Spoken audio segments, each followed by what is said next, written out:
আজ আমি আপনাদের এমন এক জিনের ঘটনার কথা শোনাতে যাচ্ছি যা শুধু ভয়ঙ্করই নয়, বরং বাস্তবতার সাথে এতটাই মিলে যায় যে শুনলে আপনার শরীর শিউরে উঠবে।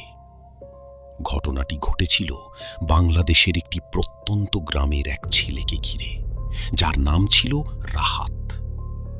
রাহাত ছিল খুবই সাধারণ একজন ছেলে, কিন্তু তার একটা অদ্ভুত অভ্যাস ছিল। সে প্রায় গভীর রাতে একা বাইরে হাঁটতে বের হতো।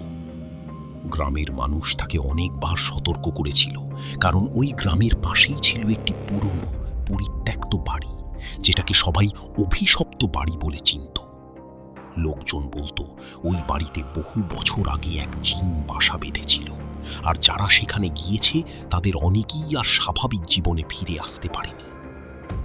এক রাতে পূর্ণিমার চাঁদের আলোয় চারপাশ যখন অস্বাভাবিকভাবে শান্ত, তখন রাহাত আবার বের হলো হাঁটতে। তার চোখ দুটো লাল আগুনের মতো জ্বলছিল। জিনটি তার মনের ভেতরে ঢুকে পড়ছে বলে মনে হচ্ছিল। রাহাত কাঁদতে কাঁদতে বলল, আমাকে ছেড়ে দাও। জিনটি হেসে বলল, এখন আর তোমার ফেরার পথ নেই। পরের দিন সকালে গ্রামের মানুষ রাহাতকে সেই বাড়ির সামনে অজ্ঞান অবস্থায় খুঁজে পেল। সে বেঁচে ছিল, কিন্তু আর আগের মতো ছিল না। সে প্রায়ই একা একা কথা বলতো আর মাঝ রাতে চিৎকার করে উঠত।